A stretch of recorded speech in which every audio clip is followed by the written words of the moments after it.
Hello and welcome to today's European SharePoint Office 365 and Azure Community webinar. My name is Orla and I'm delighted to be joined by Rima Reyes, Microsoft Teams Engineering Principal Product Manager, Microsoft USA, who will be talking to you today about secret tips to building the best Microsoft Teams app. Remember to join in the conversation about today's webinar on Twitter. Our Twitter handle is @EuropeanSP and our hashtag is ESPC22. Don't forget to check out the Resource Centre. This is updated daily with the latest blogs, ebooks, webinars, and how-to videos. Simply visit SharePointEurope.com and click the content link at the top.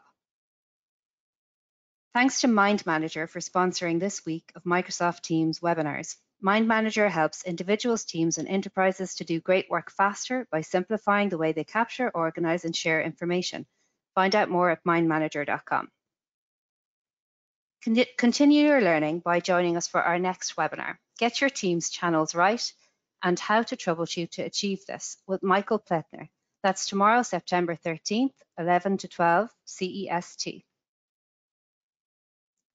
Our ESPC22 early bird sale is now on. Save €200 and 3- and 4-day tickets.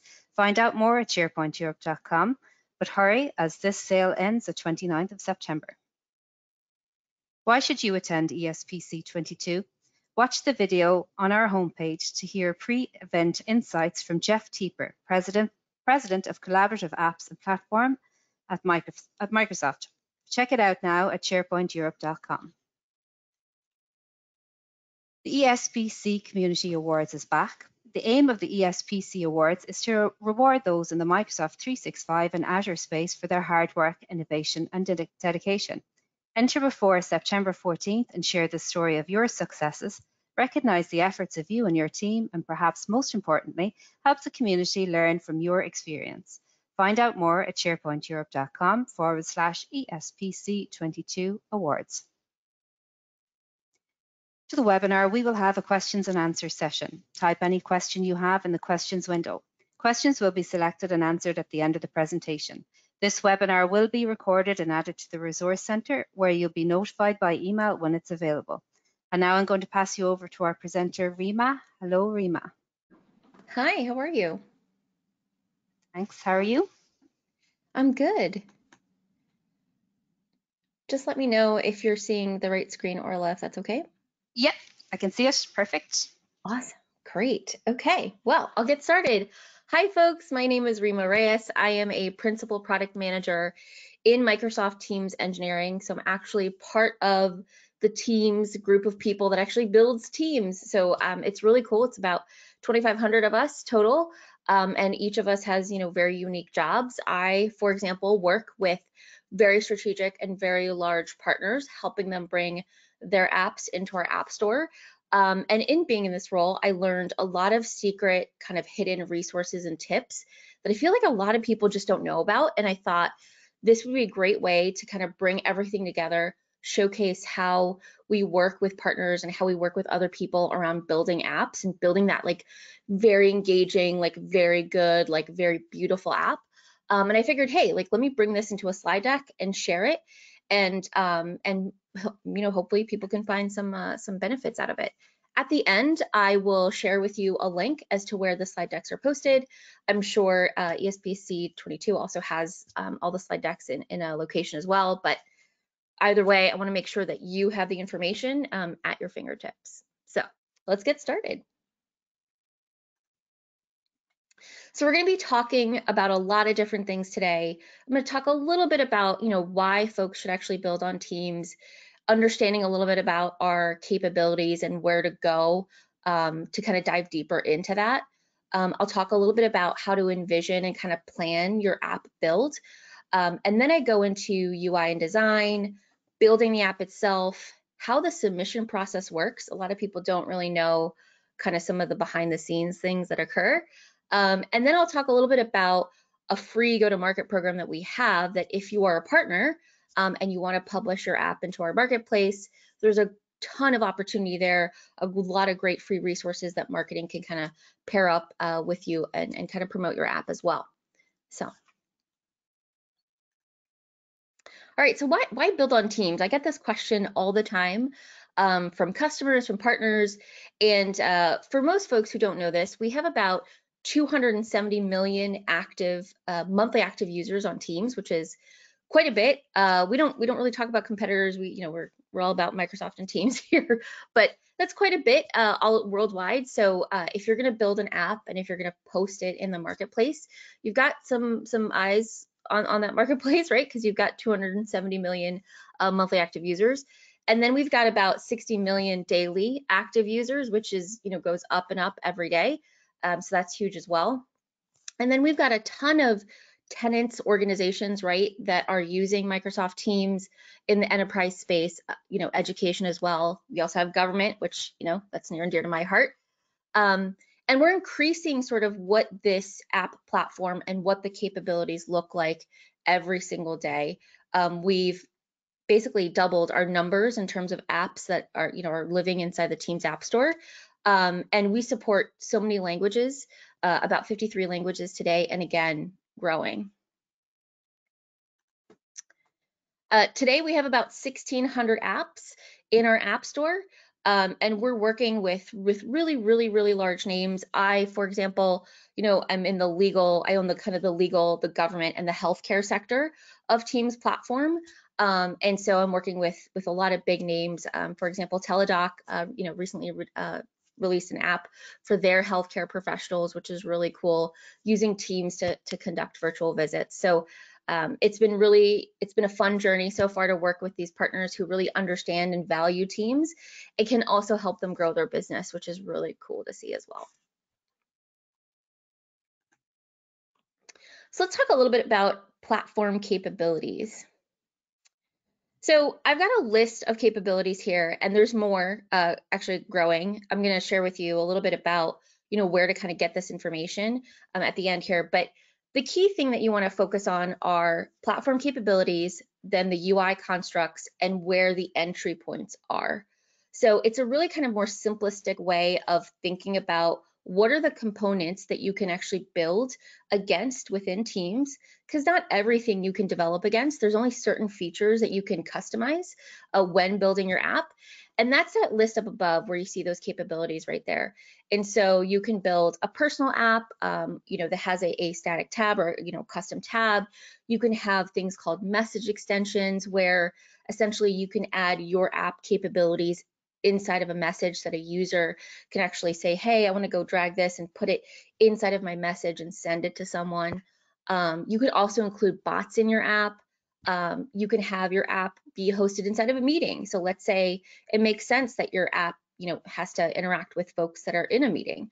You can also customize like activity feed notifications of how like people are informed of what's going on in your app.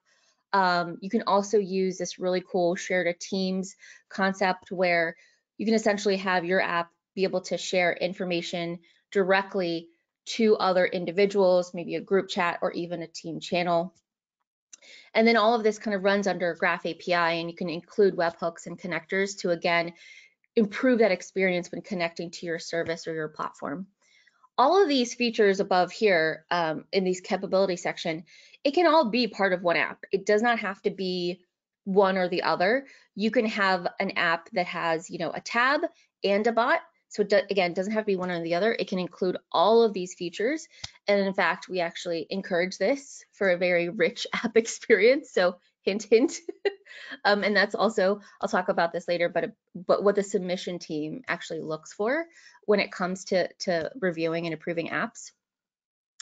And then the second piece of the slide right here is called UI constructs. So we really focus on adaptive cards and also task modules. Again, those bring these rich web-based experiences inside of Teams. There's so much you can do. And again, I'll show you a little bit about what that looks like later on. But that's a great way of making sure your users focus, get easy to read information with a consistent look and feel. And it's also easy for you all to develop against as well. And then finally at the bottom, I've got entry points, and this is where your app can actually be surfaced, right? So when we think of an app, you can have an app inside of a team and a channel, right? You can also include an app inside of a group chat. You can also include an app inside of a one-on-one chat. So if you're just talking to someone, you can still have an app experience there. Or you can also have an app experience where it's just for you, right? So maybe there is a service or there's a platform that you own or that you have that maybe it just makes sense that it's for an individual. For example, we have this a lot in healthcare, right? You don't want to share healthcare data per se, right? It's just really about me and what I want to see, maybe as a clinician, maybe as a patient. And so personal apps are very, very popular in that space. Again, because we're not sharing, data or healthcare data, right, amongst other people. But again, the scenario always depends. Not every app is built the same, right? And it always matters in terms of what you're trying to, add value in terms of your user base and what you're trying to accomplish. On the bottom of each of these slides, I have links to our docs pages, which is for the older folks who maybe remember TechNet. I don't know if folks remember TechNet, but TechNet was the precursor to Microsoft Docs, and Microsoft Docs is now essentially all of our engineering documentation. It's official. It actually comes from the engineers who built that feature or that module inside of Teams. So please take a look at all these resources I've included at the bottom of most of these slides, because those are kind of hidden tips as well. And then on the bottom right-hand corner, I have my Twitter handle in case if folks are interested in tweeting me as well or tweeting about the presentation. All right, so envisioning and planning your app. Now, this is a big deal. This is really what's going to make or break a good app, because you want to make sure that when you're envisioning your app, you're making something valuable, something useful. And envisioning can be a little bit difficult because if it's a company that owns their own service, they're usually like, oh, I already know my service through and through. It's fine. It doesn't matter. I know what I want to build. But here's where the challenge kind of comes in for a lot of our partners, is that Teams adds this collaborative aspect to a lot of apps. And so partners sometimes don't think about, hey, what does that mean for my user? Like, how can I add sort of this like Teams experience to my service today? And how can I really kind of up the ante? Because something your users will kind of question when they look at an app inside of Teams is, what's the value of me using this app in Teams versus me going to a website or going to a separate app, right? And so always have that in the back of your mind in terms of, again, like, what's a collaboration scenario, or what's a way that I'm going to make things easier for my user if they're using that app in Teams. And so we always say, start with a scenario. It doesn't have to be complex. It can be simple, but you want to understand, hey, does it solve a problem for your user? How often is it going to be used? Is it maybe once a month? Is it daily? Is it yearly, right? Like, you want to think about, hey, I want my users to be in my app quite frequently. So how do I kind of accomplish that? And the other thing to think about too is, will it be widely used? Is maybe it's just used by HR, but that's cool, depending again on your scenario. But hey, how could I make it, kind of engage the entire organization? That's something that's key there too. And then again, like, what is the ROI? What's the return on investment it can provide? So some partners, they like to monetize on our platform, meaning they like to sell their app, for like, have a license, basically sell the licenses through our marketplace, maybe have a specific app licensing model, whatever it may be. And maybe that's for them how they're going to kind of make the cost back of, the time they spent developing the app. Or hey, maybe they're going to get some new users just by having the app in our app store, even if it's free, right? So those are the kinds of things that you want to ask yourself when it comes to building a Teams app. Very, very super, super important that you start with a scenario, preferably a couple of scenarios, and you jot them down. So let me show you a little bit like a more organized way of thinking about this. So we have actually, in engineering, we use the same template. So there's another secret, but we have a sort of a table. We write a functional spec, right, which is a Word document. But inside that Word document, we have this table. And so we go through and say, okay, what's the user story, or what's the user case? What's the unique collaborative value that it's going to bring inside of Teams? What are some of the capabilities or UI constructs it's leveraging from a Teams platform perspective? So like, is it using a bot? Is this being hosted in a tab? Like, would this be inside of a meeting? Same thing with the entry points, right? Is it going to be a personal app, one-on-one chat? Where's the user going to see it? And then what's the desired outcome? Like what do I want from this specific feature that I'm building to be, you know, what's that outcome that I really want? And what's really cool too, after we do all this, is that we prioritize. And so we think about what's P0, meaning priority 0. What's like table stakes? What do I have to build in this app? And then maybe what's P1, priority 1, P2. Maybe P2 items will be in a version 2 of your app, right? Because you always want to focus on scope. If you try to take too big of a chunk, like if you have a really large scope, it's a little bit harder to kind of hone in on how long it's going to take to build, you know, what's the value. You want to kind of get things going first, get that app in the App Store, maybe get some user feedback, right, to understand, am I hitting the mark? Am I doing this right? Am I on the right path? And then take a look at your P2 items for a version 2. Now, here's the first secret tip that I actually have from somebody who works for me. He's a UX designer. His name's Osita Nwankwo. And he actually brought this into our engineering team, and it's something called a service blueprint. And this has been really revolutionary. So now our engineering team uses this. This is not a Microsoft thing. You can actually go to this website and go look and see what that is. The long and short of it really is that it's an app architecture diagram, and it's based on user journey. And it talks about how a user is going to interact with the app, what the app is going to show on that screen, what are some of the back-end processes that are going to occur, decision points, and then what capabilities within Teams is it going to use. And the beauty of this that's been really amazing is that when you go start thinking about UI and design of your app, it makes things super clear as to what that UI is going to look like, because it becomes easier to wireframe because you have this step-by-step process. So definitely take a look at the Service Blueprints site that I posted here. There's a ton of sites that talk about it. I like this one the best just because they have the most descriptive image too of what it looks like. So definitely check that out.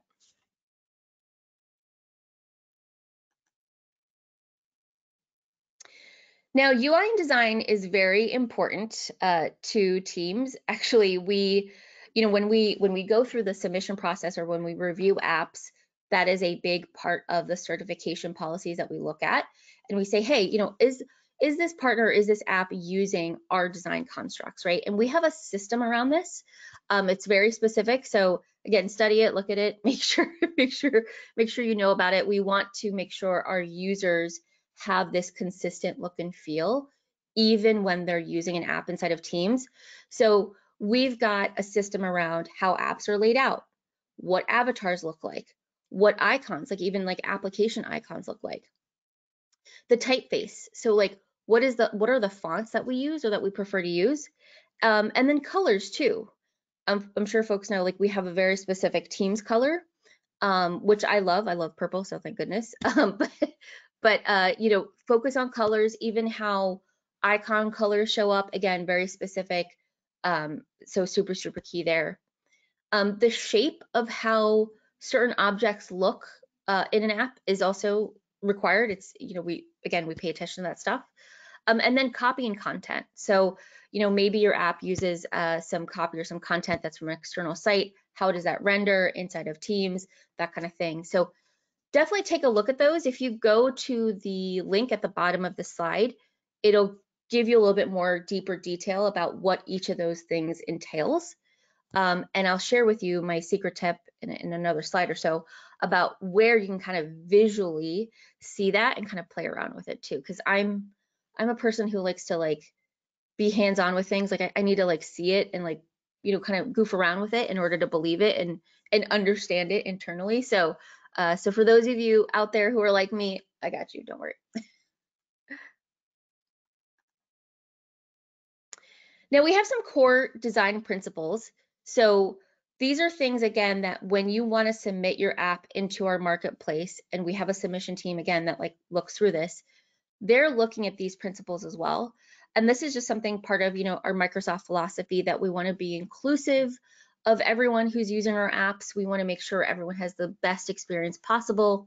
And so these are the things that we look for. And these are the things I try to drive with the partners I work with when they're building their app as well. So you want to make sure, does your app promote some sort of collaborative experience, right? Teams is where people collaborate, they talk, they meet, they chat, right? You want to make sure that your app kind of builds on top of that experience. Also, think about, how does your app integrate very deeply and immersively inside of Teams? Does it use as many capabilities as possible in the right way, right? So again, the submission team is going to look at that. Is it accessible? Again, we want to be inclusive of our audience here, and we want everyone, regardless of accessibility needs, to have, again, that similar or great experience in your app. So make sure you think about that when you're designing your app. Again, we've got a lot of tips around accessibility in this link here, and also in the secret tip I'm going to show you next. So just make sure that you're very conscientious and aware of that, because it makes a huge difference, right? Another thing that we look at in terms of design principles is, hey, does it provide a unique value, right? So when you're building your app, you want to think, hey, would my user want to use this inside of Teams? Like, am I adding this this value, this step above that maybe other apps don't have, or that I'm really leveraging Teams in the right way so that I'm not adding extra time to what a user needs to do? Because you want to make sure things are super efficient, right? So again, unique value, really, really key. When you're building your app, what's required is actually building across devices. So for Teams, any app that goes into our marketplace has not only a desktop and web experience, but it also has a mobile experience. So when you're thinking about building your app, make sure it's got all those same features that folks know and love that are inside that desktop or web experience. Make sure they're also in the mobile experience too, because again, the submission team looks for that, and they will fail if you do not have, like, your app will essentially fail the submission process if it doesn't have a mobile experience. So that is required. Just something to note for folks who don't know that. Obviously we want you to make it easy to use. The UI needs to be easy to understand. Is it appeasing? Is it pleasant to look at, right? Does it make people want to come back to the app, right? I have an iPhone. I'm sure a lot of other people do too, or they have, Android, Samsung devices, right? All of us, I know, on our mobile phones have that great app that just, it looks so nice, and you're like, wow, whoever built this did such a good job, or it's so easy to do what I need to do. Those thoughts that you have are the same thoughts that we want our users to have inside of a Teams app. So again, have that mindset, think about the user perspective there. What's also important to us is we want to build trust with our user base, right? So make sure that your apps are secure, that they're compliant, that they foster and communicate a sense of privacy. These are things that the submission team also looks for when reviewing your app too. They say, hey, they do a test around security. They want to make sure data is not being leaked anywhere or inappropriate data is being shared. So they do a big test for that. So again, make sure. We also like folks to drive awareness. So we want you to promote your integration with users both inside and outside Teams to encourage adoption, engagement, retention, and virality. So essentially, how does your app kind of advertise itself, but also how do you advertise your app? So, do you post information about your app being available on your website, right? So that also helps kind of drive your existing customers, or maybe even your new customers, to say, hey, go download that Teams app today. And then finally, we want you to make sure that it's lightweight, that it's focused on user scenarios, that it's crisp, it's clean, it's got kind of just the things that are needed, not a lot of extra kind of clicks or stuff, or kind of workflows that aren't going to be used that much, right? We want to make sure that our user experience is very easy, it's clear to understand, again, lightweight, so that you don't have to recreate the entire app or recreate your entire scenario or platform using Teams. Just focus on the big ones, on the ones that make the most sense. Now, here's secret tip number 2. And it's really interesting that a lot of folks don't know about this, but we have partnered with Figma. Figma.com is actually a wireframing platform. So they have a website, they have a service where you can actually wireframe your app. And Teams has actually published our UI kit on Figma's website, but so if you go direct to this link, it actually takes you right to where you can kind of take a copy or download the UI kit. If you don't have a Figma account, you can still navigate through all the UI constructs in this URL as well. So there'll be like a little pop-up on the bottom left where you can kind of see examples of bots. And this has examples and showcases everything, like literally from all the stuff I just talked about around typeface or colors or shape, right? Has all of that, but it also has examples of every single platform capability and what it can look like. So again, wireframing, for the folks who on this call who might not know a lot about it, is where you can kind of build a design of your app without having to build your app itself, right? So it's how does it look? How does it feel? You can simulate an end-to-end app experience in services or websites like Figma. And I will say, like, this link has been the most helpful resource ever for folks learning about Teams platform capabilities, like what is an adaptive card, what is a bot, right? How do I customize activity feed notifications? All that stuff, all that information, the look and feel is in this site. So I can't stress this enough. This is the most helpful resource ever out of all the tips that I'm giving here today. This is a must see, must do. So definitely take a look at that. We also just recently updated it to a version 2. So again, it's got new stuff. If you haven't been there for quite a bit, check it out. It's a great resource. I use it every day, just PS. So. All right, let's talk about build. So when it comes to building your app, we've got quite a bit of toolkits and SDKs. Again, this toolkit, most folks either put it in Visual Studio Code or Visual Studio. This kind of gives you all of the ways you can create, debug, and deploy your Teams app right from Visual Studio Code. So it's a key resource. There's a bunch of different ways you can download it. I just shared a screenshot here of kind of the easiest way of going to the Visual Studio Marketplace, but definitely take a look at that. That's super key when you want to start building your app. We also just released our version 2 of our Teams JavaScript client SDK. And what's really interesting is that version 2 now includes integrations for embedding your Teams app inside of Outlook as well. So that's a new initiative that recently became generally available. But you can include your Teams app experience inside of Outlook. So again, another surface for folks to people interact with your platform, with your service. So just take a look at it. It's a great resource. We've seen a lot of partners start to work with bringing their app into Outlook, just because again, that's where their users are as well. So if it makes sense, why not publish it there? So yeah, so the version 2.0 of the JavaScript client SDK, again, recently released, so definitely take a look at that. Something that's a little bit newer is we have something called the developer portal.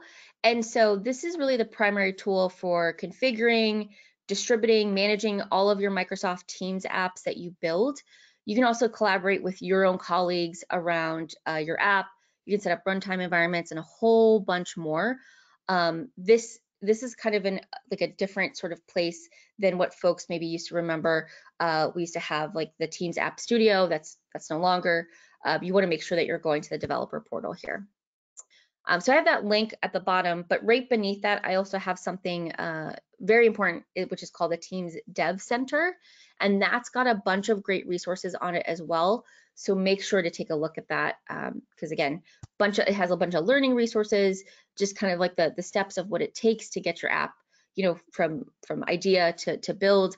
So for sure, great resource. So secret tip number 3 is around your app manifest. So as some folks may know, when you build your app, you're in Teams, you have something called an app manifest. It's consistent of a single JSON file and 2 image files. And so we actually published on the web a app validator to check your manifest for errors. A lot of people don't know that this exists. It's a really just great, quick way to make sure, did I do this right? Right. So it's not going to test for design. It's not going to test for functionality, but it's just going to test your manifest to make sure, is there anything wrong? Am I missing a squiggly? Like that kind of thing. Right. So make sure to upload your app manifest and check it. And also gives you, by the way, a primary checklist of things to look for. If it has an error, it'll spit out the error and tell you what to go do to go fix it, and maybe some resources around doing that. So. And if you don't even know where to begin, right? So let's say, Rima, everything that you're saying sounds great, but I don't even know where to start. I want to build an app, but I'm lost, like I'm confused. Well, I got news for you, because we just released something called the Teams App Camp. Again, hot off the press, very, very new.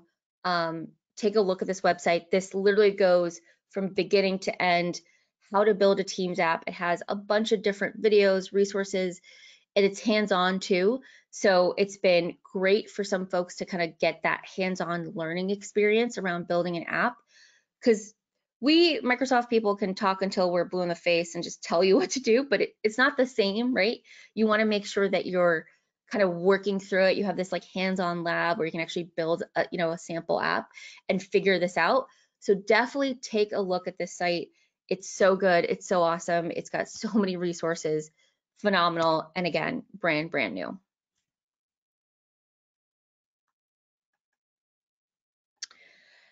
Now, for folks who actually want to distribute their app, meaning they want to, submit their app into our marketplace, I've got some tips and tricks for you too.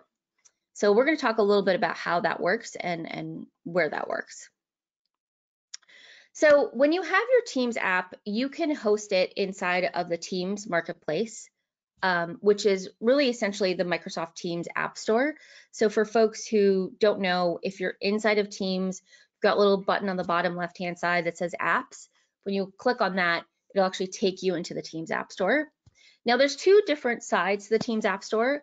There is apps that essentially have been built by your organization.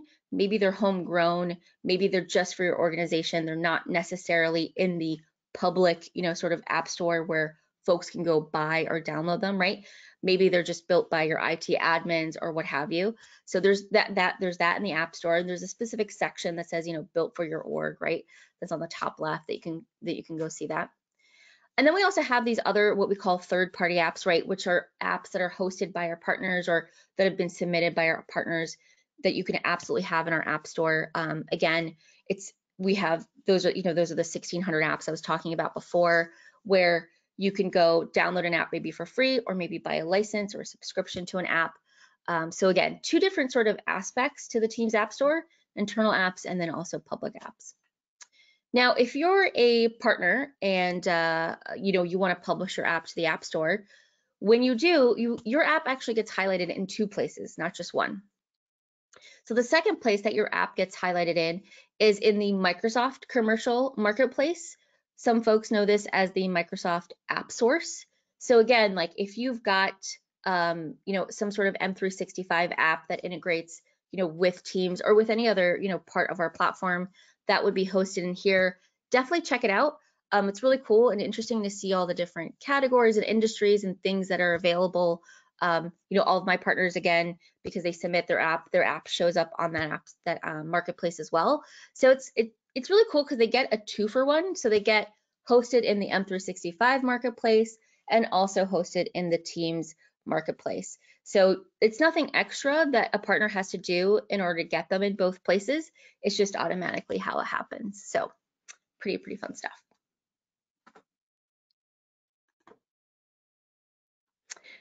And then we have something around the app submission process. So let me talk a little bit about that.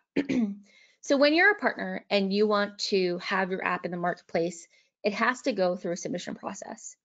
Every single app store has that. So if you look at your phone, tablet, even Windows, right, there's this app store that you can actually go see, go browse, go download apps. And there is a submission process that occurs behind the scenes before that app can even show up. So for example, I've heard, Apple takes sometimes a couple months to review apps, maybe even longer. Again, same thing with the Google Play Store. It just depends, on scope of app. But that's what I'm talking about. So, I have an iPhone, and let's say I want to go, download a new app. That app has been through a rigorous process, a submission process, a review process, where it's been tested, it's been validated, and it's been verified to actually show up in the marketplace, right?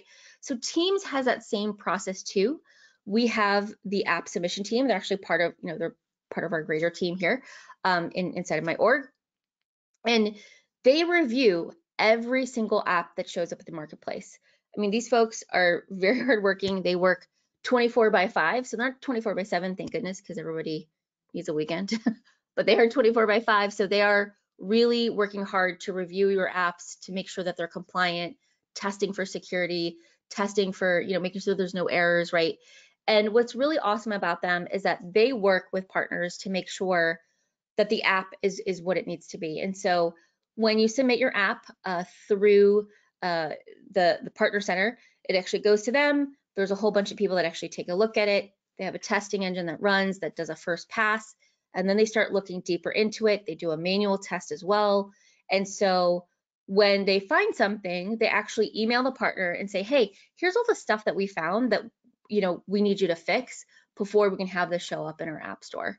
And so they're really good about sort of the back and forth and making sure partners understand exactly what they need to change. When they submit that kind of feedback back to a partner, they say specifically what's wrong, what policy it's violating, and where to go find out, why it's wrong and how to fix it, right? Is it mandatory? Is it recommended? Maybe some stuff is recommended. You don't have to do it, but it's a nice to have. If it's a mandatory fix, then that's them telling you, hey, you really have to go fix it, right? But essentially how this whole process starts is you're going to go into Partner Center and you will actually go upload your app manifest, and you'll click on the Teams Store app validation process, and then essentially directly emails or sends a message to the submission team, and they start reviewing it as soon as they get it. From there, when you get that email back, you'll see, hey, this is from the Teams sub-m@microsoft.com. That's their email address. And that's how they communicate back and forth with their partners. Where you want to kind of look to see what you need to fulfill before you submit your app is these two links that I have below. So make sure to check out the store validation guidelines. That's super key, as well as common reasons for app validation failure. Really, really important. Has like some really great tips in there around why a lot of partners maybe don't have their app listed in the marketplace because they didn't fix this kind of stuff. So, or things to kind of look out for, some gotchas. So definitely take a look at those two links. Really, really, really important. Now, for partners who like to make money, hopefully a lot of them do, because hopefully they want to stay in business, right? We have something that's fairly new. We released this last October, where you can actually transact on the Teams marketplace, meaning that your users can essentially buy a subscription, buy a license, maybe renew a subscription to your software through the Teams app marketplace. You can also sell a specific licensing model if you want, just for your Teams app. You can do even like custom offerings for specific customers. We have a whole slew of different features in our marketplace where partners can transact and actually make money through our app store. It's great because there's a lot of visibility and a lot of eyes on our app store. So it's just a really easy, free way essentially for you to advertise your app and maybe get new customers or point existing customers to say, hey, go download my Teams app. We're going to use single sign-on, and it already recognizes your licensing model or your subscription, so you don't have to pay for it for now. So there's just a whole bunch of different options here. I highly recommend folks to take a look at this. If you're wondering how to do this or how to build this, I'm going to reshare my secret tip number 4, because guess what? In the App Camp, we have something called Mastering the Marketplace. It's a little bit lower on the page. You can't miss it. It's a big blue button. But don't forget to take a look at that. That actually links to a page of all of our different marketplace offerings and how to build those offerings. It's actually fairly simple. It's really not that difficult. I've had quite a few partners go through this process and they were like, Rima, it's actually a lot easier than I thought it would be. So, and we've got help at the ready. So please, please, please take a look at that. Again, we've got partners making millions and millions of dollars through our app store. So hopefully you want to join in on the fun if you're into making some dough right from your app. And finally, we have a go-to-market program for ISVs. When I say ISV, again, for the folks who don't know what an ISV is, That stands for Independent Software Vendor. So ISV, Independent Software Vendor. And part of Teams is having this go-to-market program. Go-to-market essentially is, how do we help launch your app and take your business to the next level with our marketplace? So any partner that has a Teams app can leverage this program and sign up for this program. Again, it's free. It's something that you can have as long as you have a Teams app in our marketplace. There's a whole bunch of benefits, and we actually list that on the website there too. But we help also upskill your folks. We help give you one-on-one consultations around design and build. You might be able to even talk to a cloud solution architect. Some folks even get Azure credits. So if you want like an Azure demo environment or Azure credits to your existing environment, we offer that too. We help unlock also, that program helps unlock awareness. So they'll host webinars focusing on your app, or they might advertise your app in certain key like advertising programs. So they're a part of marketing, and they really kind of help amplify and generate some demand gen for your app, so you can get new customers or get new users to see what your service is all about and what your app is all about. And this isn't just like a program available in the US, this is a global program. So if you are building an app, again, worldwide, please take a look at this program. You know, it's got so many great benefits. And I'm going to share with you exactly secret tip number 5, where to go to sign up for that program. So this site is actually aka.ms/modernworkisv. You go to that site. It's got a Get Started Today button right in the middle. So you want to make sure you click on that button. It's going to take you to a form. And then once you submit that form, it's going to register you in the program. And then you'll start, you know, kind of getting some of those benefits. Some partners, depending on how many people they have using their app and some of the markers that they're hitting, can actually even make some funds, like can actually get some checks at the end of the year for the go-to-market program.